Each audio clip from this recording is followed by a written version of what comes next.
ఈ చల్లగా ఉన్న క్లైమేట్‌కి ఫ్రైడ్ రైస్ తింటా ఉంటే కతకమంది. అసలు మ్యాటర్ ఏందంటే ఈరోజైతే నేను మా ఫ్రెండ్స్ అయితే కోటకైతే వచ్చాము. మా ఫ్రెండ్ బండి అయితే కొంచెం రిపేర్ వచ్చింది. ప్రాబ్లమ్ ఏందంటే మా ఫ్రెండ్ బండి అయితే 4 ఇండికేటర్స్ అయితే ఆన్ అయిపోయినాయి. అసలు ఏందో ప్రాబ్లమ్ అని చెప్పి అయితే కోటకైతే వచ్చాము మేమైతే. అన్నయితే చూస్తా ఉన్నాడు చూడండి.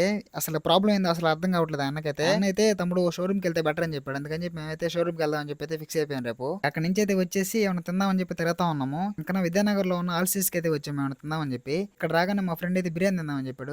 బిర్యానీ వద్దు ఒక బిర్యానీ 2 ఫ్రైడ్ రైస్ అయితే ఆర్డర్ చేయని చెప్పాను నేను. ఇక్కడ మొత్తానికైతే మా ఫ్రెండ్స్ అయితే ఆర్డర్ చేశారు అవి. ఇంకా కాసేపు ఆర్డర్ చేసిన ఒక 10 నిమిషాలకైతే మనకైతే అన్ని తెచ్చేసారు వాళ్ళైతే. అలా వేడి వేడిగా ఉన్న ఫ్రైడ్ రైస్ అయితే చూడండి ఎలా ఉందో. చూస్తా ఉంటే అయితే ఆత్రం అయితే ఆగలేదు. మనకు కొంచెం ఆత్రం అయితే ఎక్కువ ఆల్రెడీ మీకు తెలుసు కదా. ఇంకా అలా వేడి వేడిగా ఉన్న ఫ్రైడ్ రైస్ ని కొంచెం ప్లేట్లు వేసుకొని తింటా ఉంటే టేస్ట్ మాత్రం కతక్కునుంది. ఇంకా మనం ఏది మర్చిపోయినా థమ్స్అప్ అయితే మర్చిపోం కదా. అందుకని చెప్పి థమ్స్అప్ అయితే ఆర్డర్ చేసుకున్నాము. ఇంకా నా వేడి వేడిగా ఉన్న ఫ్రైడ్ రైస్ కొంచెం తిని కొంచెం థమ్స్అప్ తాగుతుంటే టేస్ట్ మాత్రం కతక్కునుంది. మీరు ఎప్పుడైనా ఇక్కడ ఈవినింగ్ ఫ్రైడ్ రైస్ తింటే తప్పకుండా అయితే కామెంట్ చేయండి ఎలా ఉంటుందో. ఓకే ఫ్రెండ్స్, వీడియో నచ్చితే లైక్ చేయండి. ఇలాంటి మరిన్ని వీడియోస్ కోసం మన ఛానల్ సబ్స్క్రైబ్ చేసుకోండి. బై ఫ్రెండ్స్, నెక్స్ట్ వీడియో కలుసుకుందాం.